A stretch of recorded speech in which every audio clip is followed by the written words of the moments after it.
नमस्कार साथियों, स्वागत है आप सभी का मध्य प्रदेश अस्पताल सहायक भर्ती परीक्षा के दूसरे मॉक टेस्ट में। पहला मॉक टेस्ट जो था उसमें आपने काफी अच्छा प्यार दिया और इसलिए हम दूसरा मॉक टेस्ट आपके लिए लेकर आए हैं। इस मॉक टेस्ट में भी प्रीवियस ईयर से रिलेटेड सारे क्वेश्चन है और सारे क्वेश्चन आपके सिलेबस से रिलेटेड है, इसलिए इस मॉक टेस्ट को आप जरूर लगाइए। आपके 30 से 35 मिनट जाएंगे। यदि आप 2x पर देख लेते हैं तो थोड़ा और कम समय आपको लगेगा, लेकिन एक बार इन 50 क्वेश्चंस को आप करने का प्रयास कीजिए और कमेंट सेक्शन में बताइए कि आपके कितने क्वेश्चंस सही हो रहे हैं। अब बिना किसी देरी के हम चलते हैं हिंदी सेक्शन की तरफ। लेकिन एक बात और मैं बता दूं कि जो भी आपके क्वेश्चन है, यदि वो हिंदी से रिलेटेड हो गए और यदि कुछ क्वेश्चंस इंग्लिश के हैं जिसमें थोड़े से कहानियां स्टोरी से रिलेटेड क्वेश्चन है, तो वहां पर हमने थोड़ी सी आपके लिए डिटेल ऐड करी है, इसलिए क्वेश्चन को पढ़ने में और बताने में थोड़ा ज्यादा समय लगा है। आपके जैसे हम स्टोरी बताएंगे तो उससे आपके 1 से 2 क्वेश्चन और कवर होंगे, तो इसलिए आप वीडियो को थोड़ा सा पेशेंस के साथ देखने का प्रयास कीजिए। चलिए बढ़ते हैं हम हिंदी सेक्शन की तरफ। पहला क्वेश्चन है आपका, महाकवि जयशंकर प्रसाद द्वारा रचित आत्मकथ्य कविता में कवि ने अपने मन को किसकी उपमा दी है? अब यदि आपने इस कविता को पढ़ा होगा तो आपको पता होगा कि कवि ने अपने मन को भंवरे या मधु की संज्ञा या उपमा दी हुई है। नेक्स्ट क्वेश्चन है आपका, सूर्यकांत त्रिपाठी निराला की कविता उत्साह में बादल को किसका प्रतीक माना गया है जो समाज में परिवर्तन लाता है? अब यदि उत्साह की बात हो रही है तो आपका शांति और करुणा तो हट जाता है, आलस्य और निराशा भी हट जाएगा।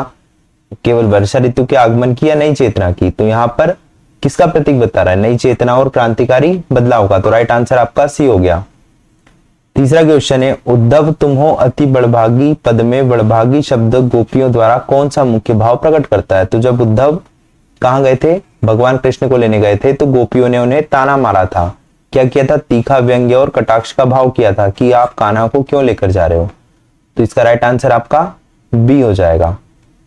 चौथा क्वेश्चन है आपका, स्वयं प्रकाश जी की रचना नेताजी का चश्मा में हालदार साहब हर कितने दिन बाद कंपनी के काम के सिलसिले से उस कस्बे से गुजरते थे?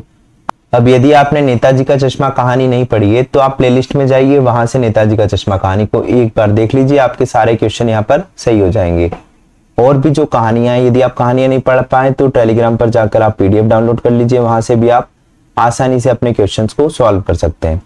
तो यहाँ पर जो नेताजी का चश्मा कहानी में बताया है कि हालदार साहब हर 15वें दिन एक कस्बे से गुजरते थे, वहां पर सुभाष चंद्र बोस जी की मूर्ति लगी होती थी जिस पर चश्मा नहीं था और चश्मा पहनाने का काम कैप्टन करता था। अब ये कैप्टन कौन था आप कहानी में देख सकते हैं। कैप्टन जो होता है चश्मा पहनाने का काम करता है, एक दिन उसकी मृत्यु हो जाती है और हालदार साहब को लगता है कि अब नेताजी की मूर्ति पर चश्मा कौन पहनाएगा। तो जब वो अगले 15वें दिन वहां से गुजरते हैं तो वो देखते हैं कि बच्चों ने नेताजी की मूर्ति पर चश्मा पहनाया हुआ है, जिससे उन्हें लगता है कि अभी भी देशभक्ति का भाव लोगों में जागृत है, देशभक्ति अभी भी लोगों में बची हुई है। तो इसका राइट आंसर आपका हो जाएगा 15वें दिन। पांचवा क्वेश्चन है, गद्य खंड के पाठ बाल गोविंद भगत के अनुसार भगत जी की जो बहू थी उन्हें छोड़कर क्यों नहीं जाना चाहती थी? अब आपने यदि ये भी चैप्टर नहीं पढ़ा है तो इसे भी आप जाकर देख सकते हैं। तो चैप्टर जिन्होंने पढ़ा होगा उन्हें पता है कि जो भगत साहब थे वो बूढ़े हो गए थे, उनके बेटे की असमय मृत्यु हो गई थी, जिससे अब उनके पास रहने के लिए कोई नहीं बचा था। तो बहू क्या करना चाहती थी? उनकी सेवा और उनकी देखभाल करना चाहती थी, इसलिए उन्हें छोड़कर नहीं जाना चाहती थी।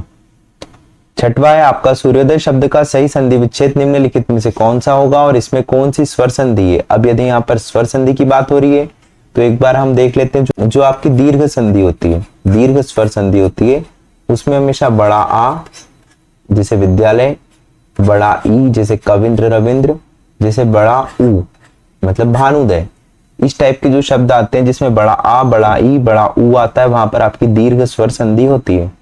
दीर्घ के बाद यदि हम बात करें गुण स्वर संधि की, तो जो गुण होती है इसमें आपका ए ओ अर आता है, छोटा ए ओ और अर, ए ओ अर आएगा। जैसे यहाँ पर आया सूर्योदय, सूर्योदय में क्या है आपका ओ आया है। महर्षि में क्या आएगा? अर आएगा, तो वहां पर आपकी गुण संधि होगी। इसके बाद यदि वृद्धि स्वर संधि की बात करें तो वृद्धि में क्या होगा आपका? वृद्धि में हमेशा बड़ा ए आएगा और बड़ा औ आएगा। ये दो चीजें आपको याद रखना है। जैसे बड़ा औ की यदि बात करें तो आपका महोज, और यदि बड़ा ए की बात करें तो आपका सदैव, सदैव या एक एक, इन दोनों में क्या होगा? बड़ा ए आने वाला है। जिस समाज में उत्तर पद प्रधान होता है तथा दोनों पदों के बीच का कारक चिन्ह लुप्त हो जाता है उसे क्या कहते हैं? अब भाई यदि कारक चिन्ह की बात आ रही है तो कारक चिन्ह हमेशा आपके तत्पुरुष समास में होते हैं, तो यहाँ पर राइट आंसर आपका हो जाएगा बी। इसका एग्जाम्पल क्या है?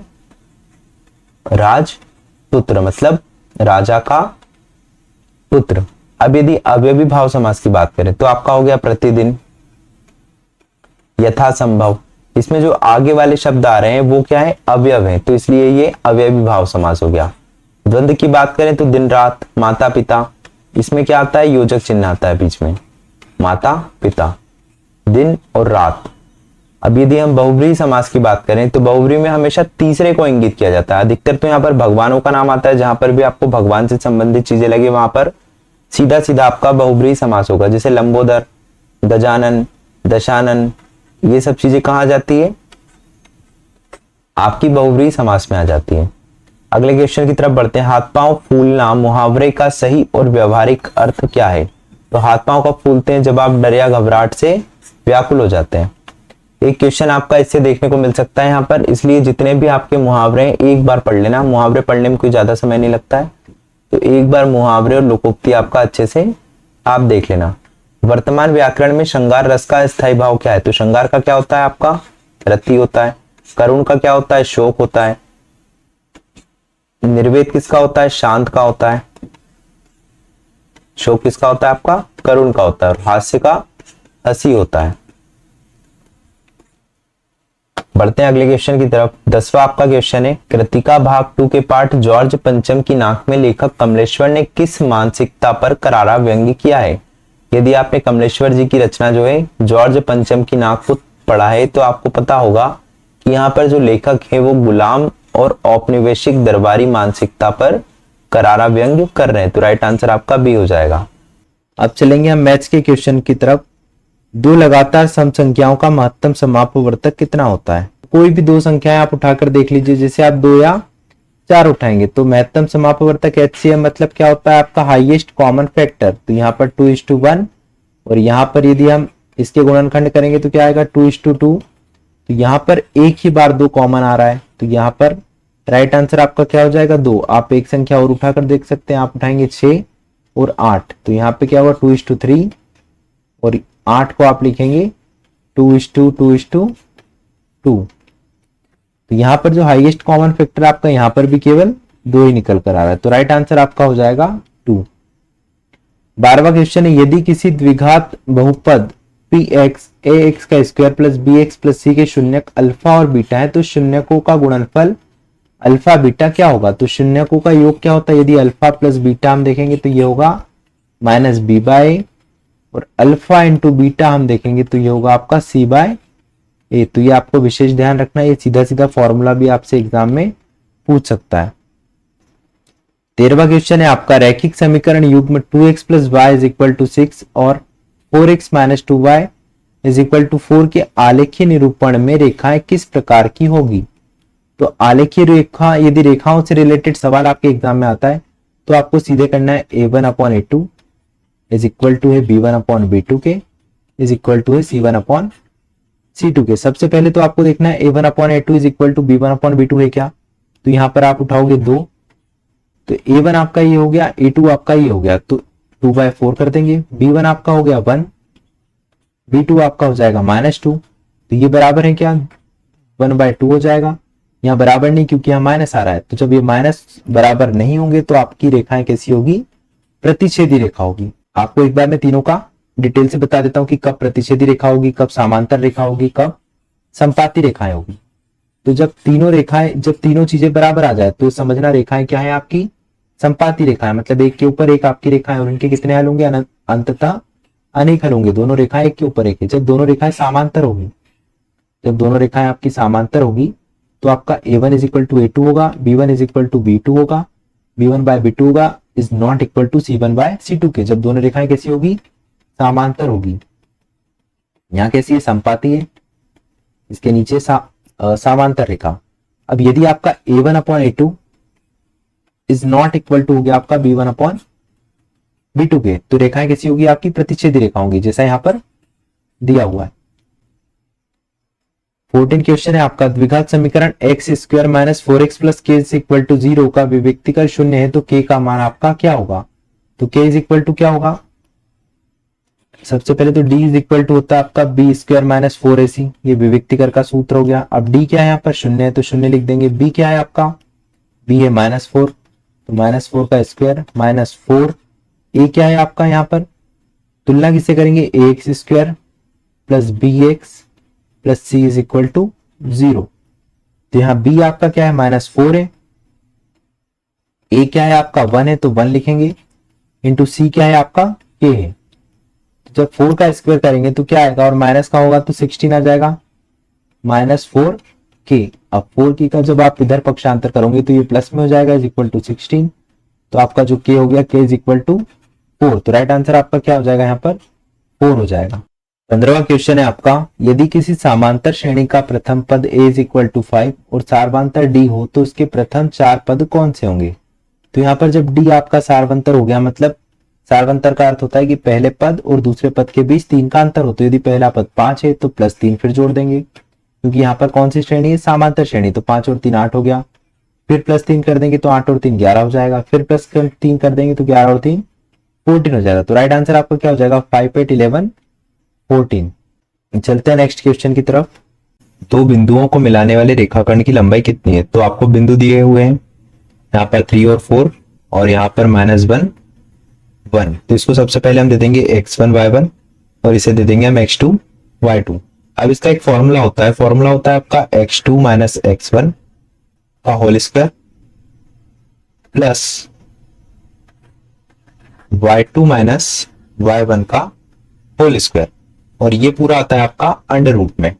तो आपको ध्यान कैसे रखना है? सबसे पहले तो आपको क्या करना है, इसमें से इसको घटा लेना है। तो -1 -3 x2 माइनस x1 का स्क्वायर कर देंगे प्लस y2 माइनस y1 तो 1 -4 का स्क्वायर। आंसर आ जाएगा -4 का स्क्वायर प्लस -3 का स्क्वायर। ये पूरा चल रहा है आपका अंडर रूट के अंदर, ठीक है।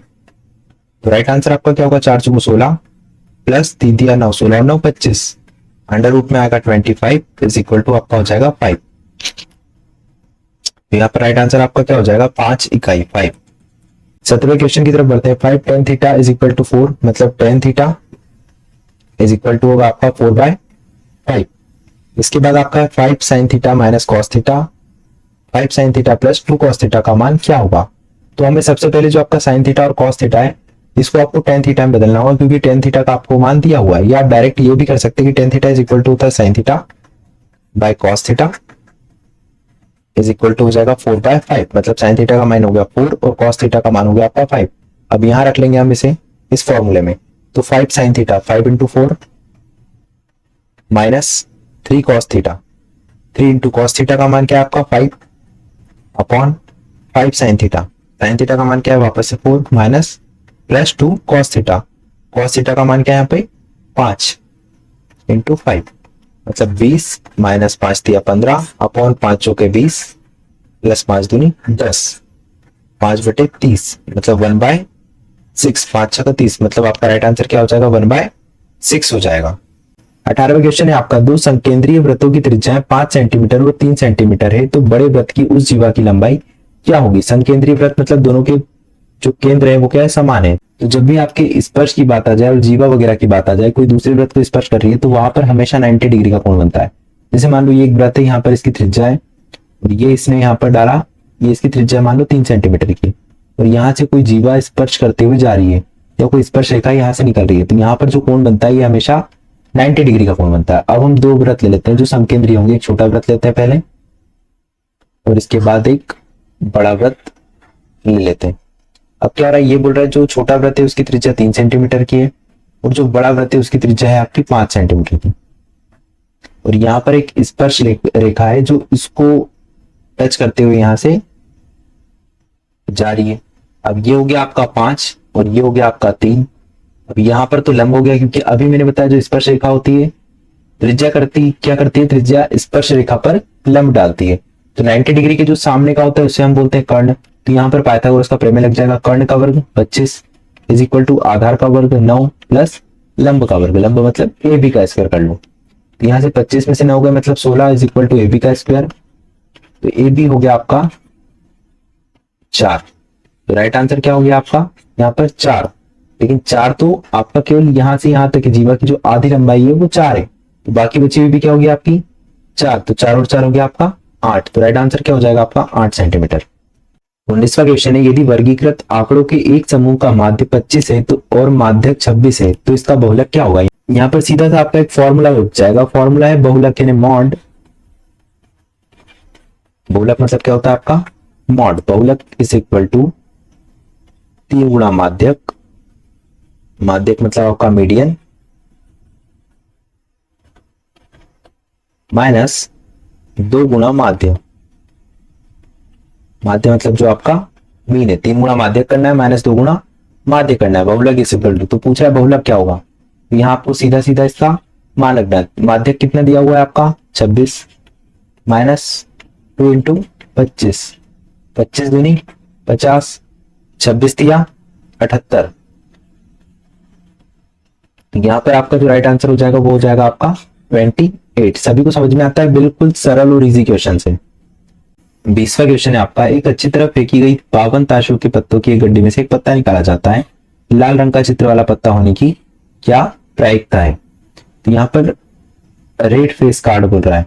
Red face card, red face card कितने होते हैं, रेड फेस कार्ड आपके टोटल 6 होते हैं। जो फेस कार्ड होता है, फेस कार्ड हमेशा आपके जो फेस कार्ड होते हैं, फेस कार्ड हमेशा आपके कितने होते हैं 12। 12 में से जो 6 होते हैं लाल के और 6 जो बचते हैं वो होते हैं काले के। अब 6 आपने निकाल लिए लाल रंग के चित्र वाले पत्ते। अब इसके नीचे आप देखेंगे टोटल संभावना कितनी है आपकी 52। तो 2 से दिया तो 2 दिया 6, 26 दूनी 52, तो 3/26 आपका जो है राइट आंसर यहाँ पर हो जाएगा। चलिए बढ़ते हैं हम अपने साइंस सेक्शन की तरफ। पहला आपका क्वेश्चन है, बिना बुझे चूने पर जब पानी डाला जाता है तो तीव्र ऊष्मा निकलती है और बुझा हुआ चूना बनता है, यह किसका उदाहरण है। तो यहाँ पर क्या हो रहा है, 2 चीजें मिल रही है CaO प्लस H2O, तो यहाँ पर संयोजन हो रहा है और इनके मिलने से जो है बन रहा है CaOH का होल ट्वाइस, CaOH का होल ट्वाइस प्लस आपका जो है ऊष्मा निकल रही है। तो जहां पर भी ऊष्मा निकलती है उसे बोलेंगे आप ऊष्मा क्षेपीय अभिक्रिया। और यहाँ पे 2 चीजों का संयोजन हो रहा है इसलिए आप इसे क्या बोलेंगे ऊष्मा क्षेपीय एवं संयोजन अभिक्रिया। 22वां क्वेश्चन है आपका, हमारे दांतों का इनेमल शरीर का सबसे कठोर पदार्थ है। मुंह का पीएच मान कितने से कम होने पर दांतों का क्षय प्रारंभ हो जाता है। यहाँ पर एक क्वेश्चन आपका ये भी आ गया है कि सबसे कठोर पदार्थ कौन सा होता है, आपका इनेमल होता है। बहुत से लोग आप में से भी होंगे जिनके दांतों में तेज झुंझुनाहट होती है, और ये क्यों होती है, क्योंकि जो आपका इनेमल होता है ये धीरे धीरे इसका डिके हो जाता है। तो जब ये 5.5 से कम होने लगता है, जब इसका पीएच मान 5.5 से कम हो जाता है तो आपके दांतों में तेज झुंझुनाहट होती है। जब आप थोड़ा ठंडा पीते हैं पानी या थोड़ी सी गर्म चीजें आप खाते हैं तो आपके दांतों में क्या होती है, तेज झुंझुनाहट होती है।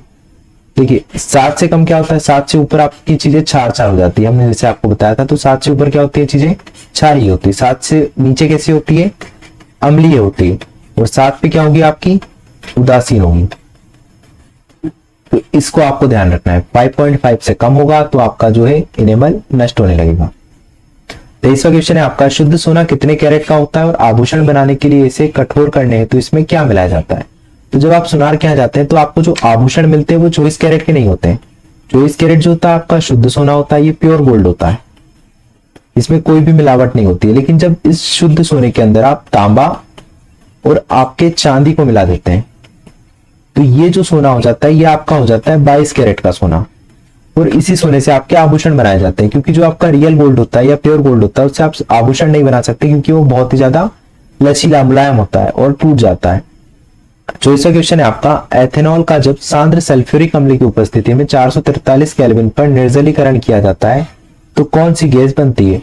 यहाँ पर हमने अधिकतर क्वेश्चन जो है आपके अभिक्रिया वाले चैप्टर से उठाए आज, क्योंकि जो आपके रासायनिक अभिक्रियाओं से संबंधित क्वेश्चन है MP फॉरेस्ट गार्ड में लगातार पूछे गए हैं, तो इसके आने की प्रबल संभावना है।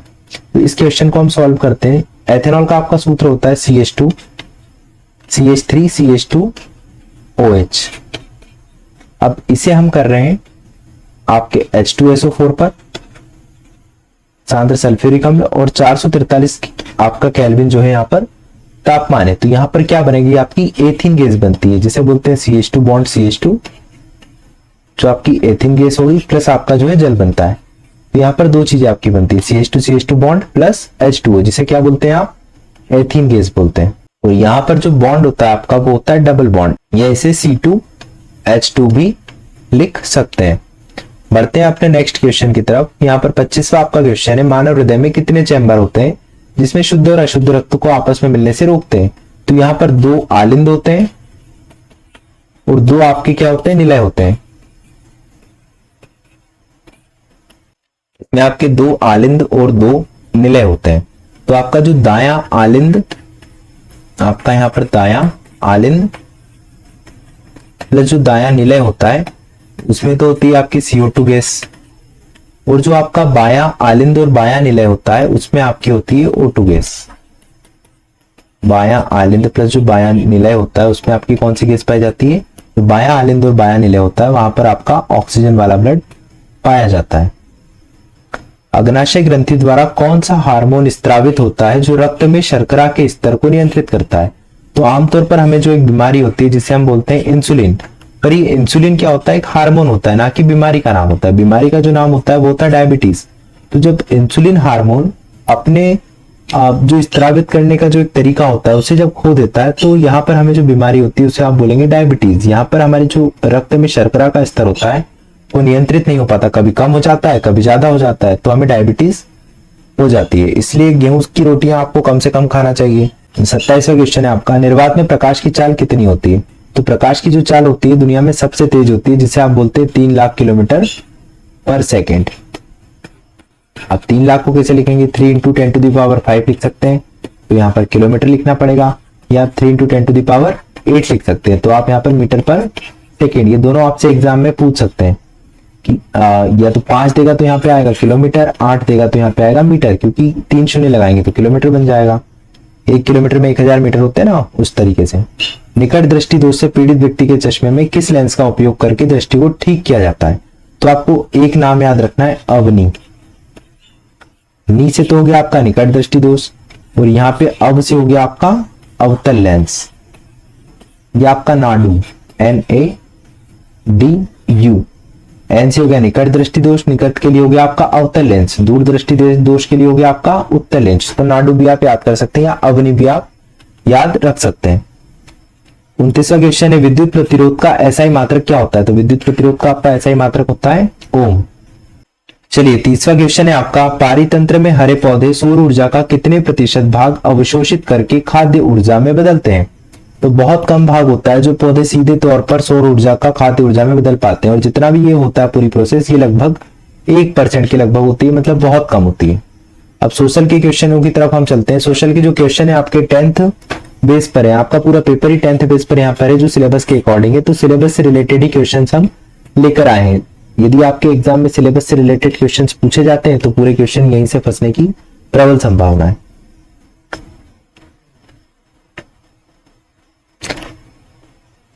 31वां आपका क्वेश्चन है, वियना कांग्रेस की मेजबानी 1815 में किस ऑस्ट्रेलियाई चांसलर ने की थी?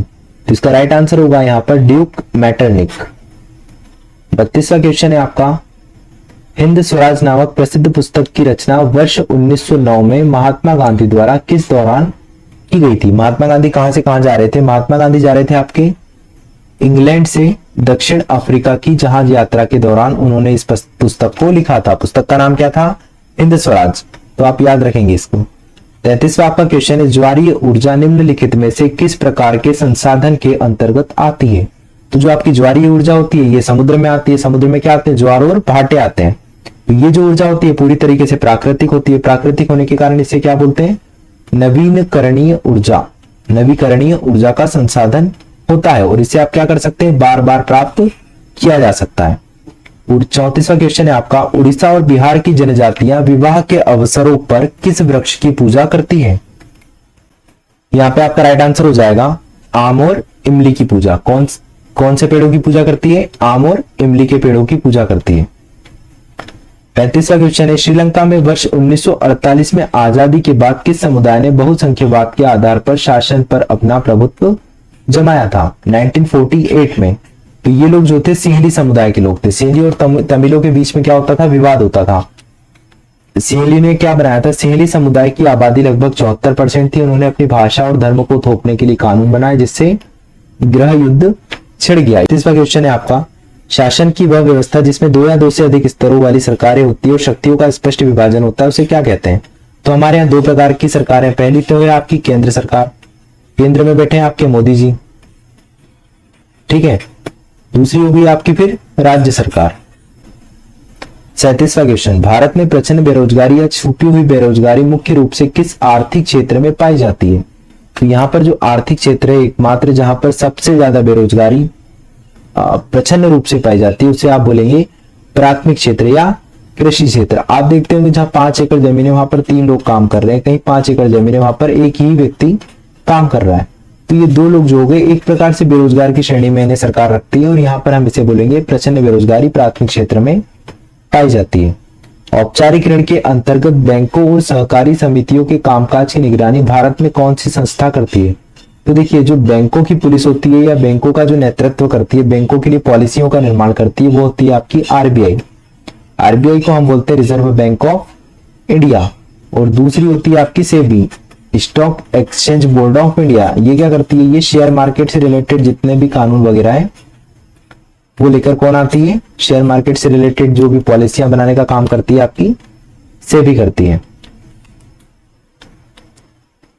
39वां क्वेश्चन है, भारत सरकार द्वारा व्यापार अवरोधकों तथा प्रतिबंधों को हटाने की प्रक्रिया और आर्थिक सुधारों के तहत क्या कहा जाता है?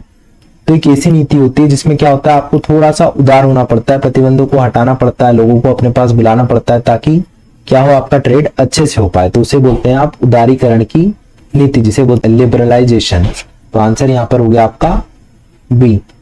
उपभोक्ता संरक्षण अधिनियम के तहत उपभोक्ताओं के विवादों के निपटारे के लिए भारत में कितने स्तरीय न्यायिक तंत्र की स्थापना है? तो पहले कोई भी व्यक्ति जाएगा तो वो कहां जाता है? सबसे पहले जाता है डिस्ट्रिक्ट लेवल पर, फिर काम नहीं बनता तो कहां जाता है? स्टेट लेवल पर, स्टेट लेवल पर भी काम नहीं बने तो कहां जाता है? फिर वो आपका जाता है नेशनल लेवल पर। जैसे वो जाते हैं ना, डिस्ट्रिक्ट जज जाते हैं, फिर कहां पे जाते हैं? डिस्ट्रिक्ट कोर्ट के बाद कहां जाते हैं? हाई कोर्ट जाते हैं, हाई कोर्ट के बाद कहां जाते हैं आप? सुप्रीम कोर्ट जाते हैं, ठीक है। तो यहां पर 3 प्रकार की व्यवस्था है जिसे आप क्या बोलेंगे? त्रिस्तरीय व्यवस्था। इसके बाद हम चलते हैं इंग्लिश के क्वेश्चंस की तरफ। चलिए चलते हैं हम अपने इंग्लिश सेक्शन की तरफ बिना टाइम वेस्ट किए। फर्स्ट ऑफ ऑल हम कुछ क्वेश्चंस हमारे स्टोरी बेस्ड रहेंगे, तो उनके लिए हम क्या करेंगे कि पहले स्टोरी का छोटा सा पार्ट समझेंगे, उसके बाद अगर आप क्वेश्चन सॉल्व करेंगे तो आपको बहुत आसानी होगी, प्लस हम हिंदी में भी उस क्वेश्चन को समझने की पूरी कोशिश करेंगे। चलिए, तो आपका इंग्लिश सेक्शन का फर्स्ट क्वेश्चन है, in the first chapter of first flight why did the postmaster decide to reply to Lencho's letters to God? क्या मतलब हुआ इसका कि जो फर्स्ट फ्लाइट का चैप्टर है उसमें पोस्टमास्टर ने यह क्यों डिसाइड किया कि वह लेंचो के लेटर जो कि उसने किसको लिखा था? गॉड को लिखा था, उसका रिप्लाई देगा। देखिए, तो इस कहानी में सबसे पहले हम समझते हैं क्या था कि ये जो फर्स्ट फ्लाइट थी इसमें जो लेंचो था इसने गॉड को एक पत्र लिखा था कि मेरी इस साल की फसल खराब हो गई है, मेरे पास पैसा नहीं है, तो आप कहीं से व्यवस्था करिए। तो जब पोस्टमास्टर ने देखा तो उन्होंने यह डिसाइड किया कि इस पत्र का रिप्लाई मैं दे देता हूं ताकि ये जो लेंचो है इसका भगवान पर से विश्वास ना उठे। तो इसलिए इसका करेक्ट आंसर क्या हो जाएगा? He was deeply moved and didn't want to shake Lencho's absolute faith in God. वह लेंचो के भगवान के अटूट विश्वास को तोड़ना नहीं चाहते थे। तो option B is the correct answer. Next question, in Nelson Mandela speech what twin obligations does he mention that every human being has in life? Nelson Mandela की स्पीच में ऐसे कौन से 2 ऑब्लिगेशंस थे जो उन्होंने मेंशन किए हैं जो कि हर व्यक्ति की लाइफ में होने चाहिए? चलिए, तो चलते हैं राइट आंसर की तरफ। Option B is the correct answer. Obligation to his family, parents and obligation to his people, country. 2 obligations कौन कौन से हुए? ऑब्लिगेशन उसके परिवार के प्रति समर्पण, माता पिता के प्रति समर्पण और देशवासी या देश के लोगों के प्रति समर्पण। ठीक है, अगले क्वेश्चन की तरफ बढ़ते हैं हम। तो नेक्स्ट क्वेश्चन है आपका, in the poem fire and ice fire and ice नाम की पोयम बाय रॉबर्ट फ्रॉस्ट, जिसके लेखक कौन थे? Robert Frost. What human emotion और tendency is fire compared to, मतलब फायर की तुलना किससे की है? आपके ऑप्शंस आपके सामने हैं, तो हमारा इसमें राइट आंसर होगा uncontrolled desire, lust and greed. ऐसी इच्छाएं जिसपे हम कंट्रोल नहीं कर सकते, और लालच, मतलब आग की तुलना इन बुरी चीजों से की है। वहीं आइस की तुलना किससे की है? अगर आइस पूछे आपसे इस क्वेश्चन में, अगर आपसे आइस कंपेयर टू अगर पूछेगा, तो इसका first answer option A cold hated and numbness, ये आपका राइट आंसर होगा। तो दोनों तरीके से आ सकता है, इसके लेखक का नाम भी आ सकता है, हमें ध्यान रखना है। अगले क्वेश्चन की तरफ हम चलते हैं। In the story the midnight visitor, how Ausable convince Max. Midnight visitor story में ऑजेबल ने मैक्स को कैसे कन्विंस किया that there is a balcony outside his room window, कि उसके रूम की विंडो के बाहर की तरफ एक बालकनी है। देखिए, तो हम पहले थोड़ा सा स्टोरी समझ लेते हैं कि मिडनाइट विजिटर स्टोरी में क्या हुआ था कि ऑजेबल नाम का एक गुप्तचर था, मैक्स नाम का एक अपराधी था, गलत व्यक्ति था। ये मैक्स ऑजेबल के घर में आ गया और वहां गलत इरादे से आया था। तो अब ऑजेबल को बचना था, तो उसने क्या बहाना बनाया कि मेरी रूम के विंडो के बाहर एक बालकनी है, वहां से पुलिस आ रही है और उसी की आवाज आ रही है। ऐसी एक फेक स्टोरी उसने बनाई, वो भी फुल कॉन्फिडेंस के साथ। तो मैक्स डर गया और वहां से भाग गया। तो अब आपके राइट आंसर क्या हो जाएगा इसमें? Option B is the right answer, by creating a highly realistic fake story with natural confidence and meditation. Option B is the right answer. चलिए नेक्स्ट क्वेश्चन की तरफ बढ़ते हैं आगे। Complete the sentence using the correct form of non finite verb. Question है the doctor advise the patient blank oily and spicy food items. यहाँ पे आपकी नॉन फाइनाइट वर्ब हो जाएगी टू के साथ। टू के साथ यहाँ पे सेकेंड ऑप्शन है आपका to avoid. To avoid is the right answer. चलिए बढ़ते हैं नेक्स्ट क्वेश्चन की तरफ। Choose the correct modal verb. यहाँ मॉडल वर्ब ध्यान रखना है आपको, एक्सप्रेस अ पोलाइट रिक्वेस्ट और परमिशन। पोलाइट रिक्वेस्ट और परमिशन के लिए हम क्या वर्ड यूज करेंगे, यहाँ आपको फील करना है। I look at your hospital prescription card please. तो राइट आंसर हो जाएगा आपका may I look at your hospital prescription card please. चलिए अगला क्वेश्चन है हमारा, fill in the blank with the appropriate determiner। आपको डिटर्मिनर यूज करना है। The staff nurse told us that there were only blank vacant beds left in the emergency ward। अब यहाँ आपके ऑप्शंस दिए हुए हैं, हमको ध्यान रखना है कि यहाँ बेड वैकेंट बेड मतलब खाली बेड्स के लिए बात हो रही है, और जो बेड्स हैं आपका वो काउंटेबल नाउन है।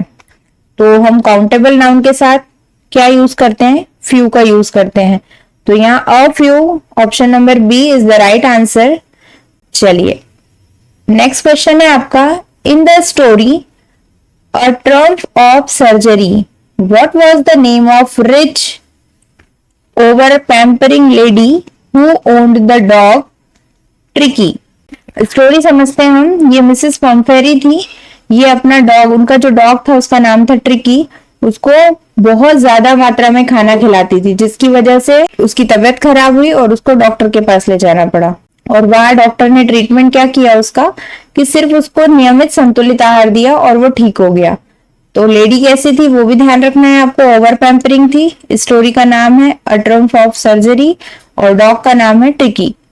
नेक्स्ट क्वेश्चन की तरफ हम आगे बढ़ते हैं। नेक्स्ट क्वेश्चन है आपका, choose the option that correctly converts the given active voice sentence to passive voice. Active to passive आपको कन्वर्ट करना है। आपका सेंटेंस है the nurse is administering the medicine. इसको आपको चेंज किस में करना है, पेसिव वॉइस में।